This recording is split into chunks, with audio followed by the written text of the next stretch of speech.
chắc đều biết rằng là hàng năm vào dịp trước Tết âm lịch tôi đều có một cái dự báo cho mỗi năm. Và những cái dự báo này được công khai ở hội nghị tổng kết của Trung tâm Nghiên cứu Văn hóa Cổ Đông Phương, trước đây do giáo sư Hoàng Tuấn và tiến sĩ Hoàng Sơn sáng lập. Và mỗi cuối năm thì trung tâm này thường tổ chức những hội nghị tổng kết, trong đó tập trung những nhà dự báo của nước Việt Nam để trình bày về cái dự báo của mình. Thì tôi cũng là một trong những thành viên của Trung tâm Nghiên cứu Văn hóa Cổ Đông Phương, cho nên thường là được là khách mời. Nhưng năm nay do dịch Covid, bởi vậy Trung tâm Nghiên cứu Văn hóa Cổ Đông Phương bây giờ do anh Nguyễn Thắng Chuyên lãnh đạo không tổ chức được.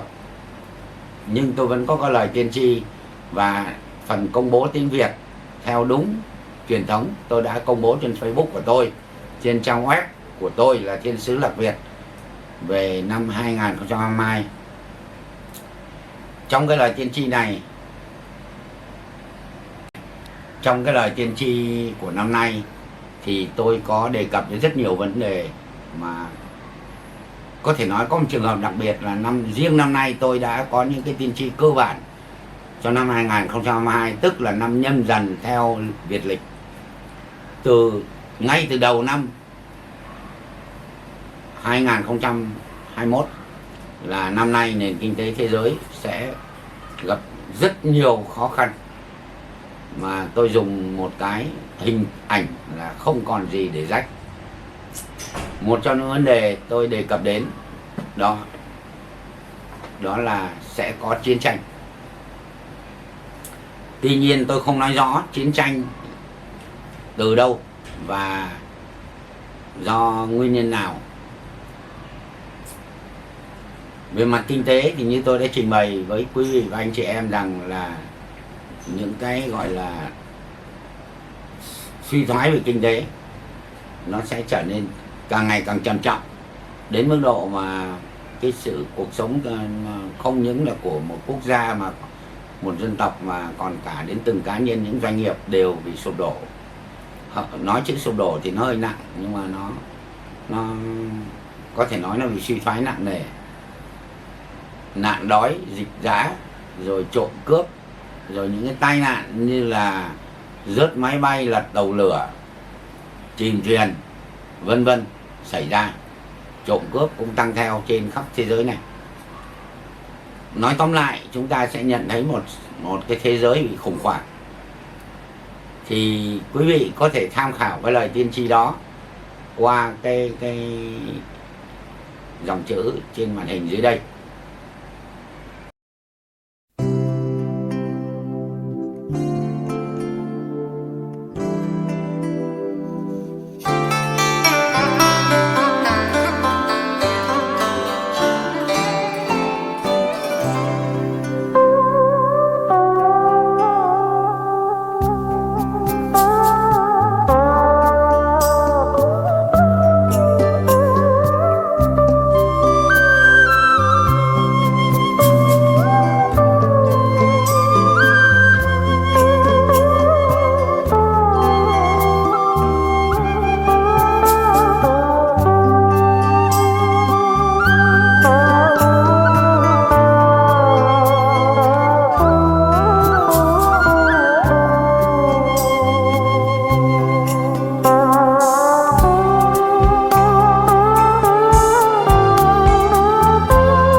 Thưa quý vị và các bạn, cái cơ sở để dự báo của tôi là căn cứ theo lạc về đồn toán, là một phương pháp phục hồi nhân danh cái nền văn hiến Việt và huyền không lạc Việt. Quý vị có thể xem hình dưới đây. Ở huyền không lạc Việt thì quý vị có thể nhận thấy rằng nó khác biệt so với huyền không của được mô tả trong các cái di sản văn hóa Trung Hoa, chính là ở chỗ độ số của đoài ly. Ở Trung Hoa đoài là 7 và ly là 9. Còn ở lạc Việt thì đoài là 9, ly là 7. Điều này hoàn toàn phù hợp và logic với toàn bộ những cái vấn đề liên quan đến nó có từ thời nhà Tống. Được xác định kim đoài phải độ số là 49 và ly hỏa độ số phải là 27. Thế thì nhân danh cái nền văn hiến Việt này, tôi đã phục hồi lại cái phương pháp mà huyền không phi tinh, và phương pháp này cộng với sự phục hồi của định tâm theo địa lý lạc Việt thì tôi nhận thấy rằng chính kim tự tháp Cheops của Ai Cập là trung tâm của toàn bộ mặt phẳng biểu kiến của địa cầu. Và trên cơ sở này tôi mới phân tích các sao huyền không của năm 2022 để quý vị nhìn thấy phương pháp của tôi. Và thứ hai, quẻ lạc Việt đồn toán và quẻ dịch. Quẻ dịch là cũng nhân danh nền văn hiến Việt, nó là sự tổng hợp của tất cả các phương pháp bói toán về dịch, gồm cả mai hoa dịch và chu dịch.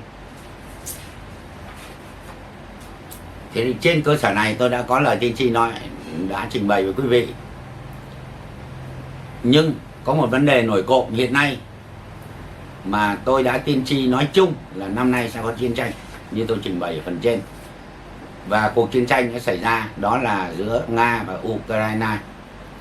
Và đáng nhẽ ra thì bình thường tôi không ít khi tôi quay video clip này về những lời tiên tri. Nhưng năm nay vì cái hoàn cảnh chiến tranh xảy ra gây hoang mang cho đại bộ phận dân chúng thế giới, không biết rằng cái gì sẽ tiếp theo, cho nên tôi bổ sung thêm những lời dự báo về cái cuộc chiến tranh Ukraine và Nga. Thưa quý vị và các bạn, với tư cách là một người dự báo thì luôn luôn là khách quan. Về mặt tư duy không và tình cảm không thiên vị bên nào thì lời báo may ra nó mới chính xác. Thế thì tôi xác định rằng quý vị sẽ thấy là cái cuộc cái quẻ dịch bốc lên, nó được quẻ địa trạch lâm, tức là một quẻ mang tính sinh xuất giữa địa, thổ và trạch là đoài kim. Như vậy là nó đã mô tả được một sự hao tổn. Và cái quẻ đoài đã cho thấy là một cuộc tranh luận, một cuộc cãi vã, một sự xung đột xảy ra. Nhưng vì ở trên vẫn là quẻ địa, cho nên tôi nghĩ quẻ địa tức là quẻ khôn, mà khôn thì vạn vật quy yêu thổ, cho nên nó có thể có một cái phanh giới hạn nào đấy, hoặc là trên thực tế hoặc là vô hình khống chế được cái cuộc chiến tranh này. Đấy là cái quan điểm của tôi nhìn vào quẻ địa trạch lâm. Thế thì quẻ hố của nó là địa lôi phục, và quẻ biến dao động hào 2 cũng là địa lôi phục. Thì cái quẻ địa lôi phục ấy nó mang ý nghĩa là quay trở về. Phục tức là phục hồi, là quay trở về, nhưng có nghĩa là mọi chuyện vẫn diễn biến tiếp tục. Kết hợp với quẻ lạc Việt đồn toán thì tôi được quẻ tử Đại An. Quẻ tử Đại An thì nó gần tương đương với quẻ địa trạch lâm. Thì Đại An thuộc lạc Việt đồn toán, nó cũng thuộc hành thổ mà là thuộc trung tâm, nó tương đương với quẻ khôn, và tử nó tương đương với quẻ tốt. Nhưng mà biến quẻ thì nó này là kinh lưu niên, tức là quyết định cuối cùng thuộc về Thượng Đế. Vậy thì trước cái ngày tôi đang nói chuyện với quý vị và các bạn đây, tôi đã cho rằng cuộc chiến tranh Nga và Ukraine sẽ không xảy ra. Nhưng tôi cũng nói rõ rằng đây là một sự chủ quan mang tính áp đặt của tư duy, chứ không phải là một lời dự báo. Và cái lời dự báo này của tôi sẽ là kẻ nào tấn công trước sẽ thua. Khi tôi nói rằng người nào tấn công trước sẽ thua thì thông tin rõ ràng là hiện nay rất rối loạn, người nào cũng đổ thừa bên kia đánh trước.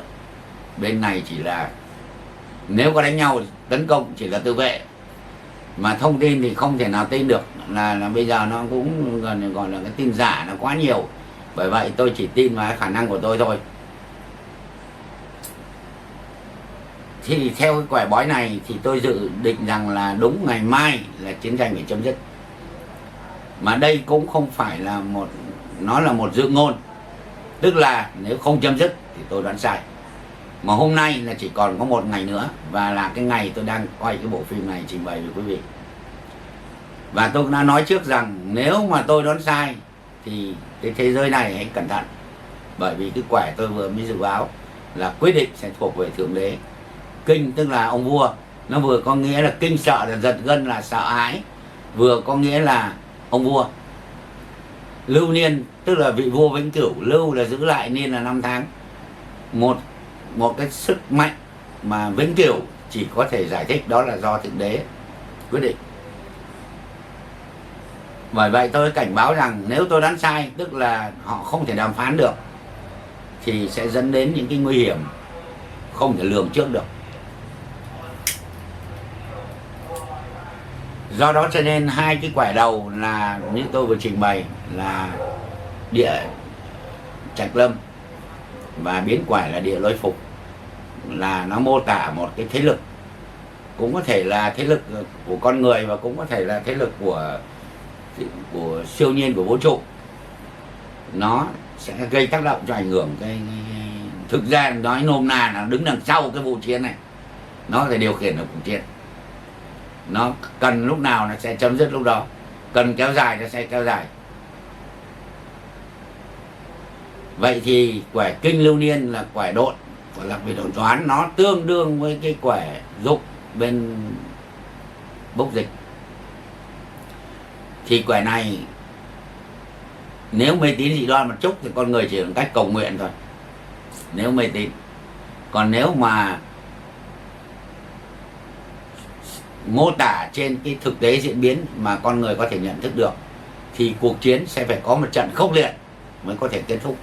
Và theo tôi thì cái sự khốc liệt này nó sẽ kéo dài ít nhất tính từ hôm nay là 4 mà tối đa là 9 ngày sẽ xảy ra. Cuối cùng sẽ có một người thua. Tôi xin nhắc lại là câu dự ngôn của tôi là kẻ nào đánh trước sẽ thua. Thì khi tôi nói câu này, có một người nhắn tin cho tôi: anh định nghĩa thế nào là thua? Thì trong cái cuộc chiến tranh hiện đại này, nó không chỉ đơn giản là quân thua tướng chết rồi mất nước, đó là chiến tranh cổ điển, hoặc mất đất, đó là chiến tranh cổ điển, và như vậy được coi là thua. Nhưng trong chiến tranh hiện đại, cái khái niệm thua nó còn là cả một sự suy sụp kinh tế, một sự ứng xử ngoại giao, một sự cô lập trên trường quốc tế. Thì đến đây như tôi đã trình bày, mong quý vị cũng thông cảm. Tôi không thể nói toạc vấn đề ai thua ai thắng được cụ thể, bởi vì tôi đã nói rồi, tôi không đem cái cảm tính của tôi để đặt lên cái lời tiên tri này. Quý vị tự suy luận. Và mọi chuyện sẽ không dừng ở đây. Chính vì sự tương tác lẫn nhau giữa các đối tác trong cái cuộc hội nhập toàn cầu này, hầu như con người ta và từng con người và cả thế giới này bắt đầu các quốc gia phụ thuộc lẫn nhau. Do đó cho nên một nước suy thoái nặng nề thì sẽ gây ảnh hưởng đến toàn cầu. Đó là nguyên nhân để tôi xác định rằng năm nay 2022 và có thể còn kéo dài 1-2 năm nữa, thế giới này rất khó phục hồi lại cái nền kinh tế của mình. Cho dù ngay bây giờ nó có hết Covid và coi như con Covid không còn nữa, đấy là cho dù nhé. Thực ra huống chi thì bên cạnh nó lại còn có cái dịch Covid, nhân loại đang rất là chật vật đối phó. Bởi vậy cho nên tôi hy vọng rằng những cái dự ngôn của tôi đây thì sẽ được quý vị quan tâm lưu ý. và để tìm cách về cá nhân thì tìm cách gọi là gần lành tránh dữ, với nhóm người hoặc tập đoàn tìm cách xoay sở trong công cuộc kinh doanh của mình. Còn đối với quốc gia thì tìm ra một phương án ngoại giao thích hợp. Tôi cũng luôn luôn mong muốn trong cái cuộc sống tốt đẹp, nhưng rất tiếc cái thực tế cuộc sống nó lại không đơn giản như vậy. Xin có vài lời chia sẻ với quý vị và các bạn. Xin rất cảm ơn.